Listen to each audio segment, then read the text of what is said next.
প্রিয় দর্শকবিন্দু, আপনারা দেখতে পাচ্ছেন পশ্চিম রামপুরা মহানগর ও বাগিচাটেক এলাকাবাসী রাজপথে নেমেছেন আর তাৎক্ষণিকভাবে মিছিল নিয়ে বের হয় রাজপথে। আর সেখানেই ছত্রভঙ্গ করে দেয় কিছু আনসার ও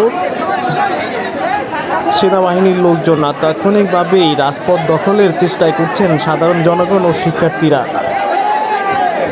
প্রায় সরকারের এক দফা এক দাবি নিয়ে সাধারণ জনগণ যেভাবে রাজপথে বের হয়েছেন, আজ কোনোভাবেই পেছপা হবেন না সাধারণ জনগণ ও শিক্ষার্থীরা। যেভাবেই হোক প্রশাসনকে চলে যেতে বাধ্য করা হবে এবং কি আমরা রাজপথে রয়েছি এবং কি থাকবো। সাধারণ জনগণ একইভাবে রয়েছেন এবং কি পুলিশের ছত্রভঙ্গ করে দেওয়ার পরেও আবার একসাথে সাধারণ জনগণ সবাই একসাথে জড়ো হয়। আপনারা দেখতে পাচ্ছেন লাখো মানুষের ঢল দেখতে পাচ্ছেন আপনারা।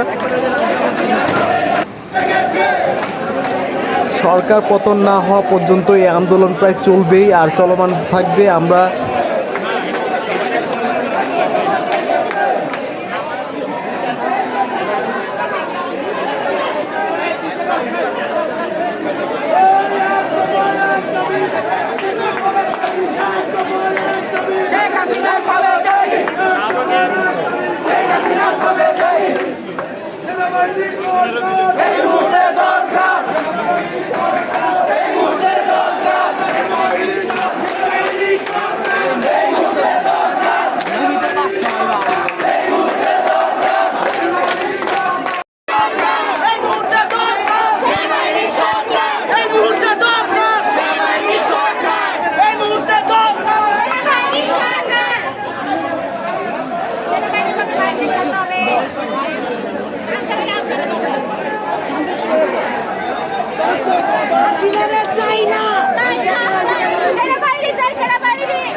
আপনারা দেখতে পাচ্ছেন রাজপথে প্রায় লাখো মানুষ নয়, একসাথে বলতে গেলে কোটি কোটি মানুষের ঢল নেমেছে ঢাকা শহরে। আপনাদেরকে দেখানোর চেষ্টা করছি রাজপথ পুরো প্রায় জনগণ ও শিক্ষার্থীদের দখলে। আপনারা চাইলে যে কেউ এই রাজপথের উদ্দেশ্যে চলে আসতে পারেন এবং কি জয় আজকে বাংলাদেশের মানুষের নিশ্চিত হবে। ৭১-এর যুদ্ধ কেউ দেখেনি, ৭১-এ দেশ স্বাধীন হওয়াটা কখনো দেখেনি। আজকে এসে ২০২৪ সালে যে যুদ্ধ শুরু হয়েছে শিক্ষার্থীদের সাথে ও জনগণের সাথে, সেটা আজকে প্রায় সফল হবে ইনশাল্লাহ।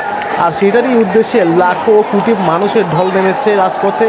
আপনারা দেখতে পাচ্ছেন প্রায় মানুষের উল্লাস আর সেখানে এক দফা এক দাবি নিয়ে উল্লাস করছেন সাধারণ জনগণ। তাতে বাংলাদেশের কোটি কোটি মানুষ অপেক্ষায় রয়েছেন কখন শেখ হাসিনার পদত্যাগ হবে আর কখন এই পদত্যাগের উল্লাস করবে সাধারণ জনগণ।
গেলাম গা, হ্যাঁ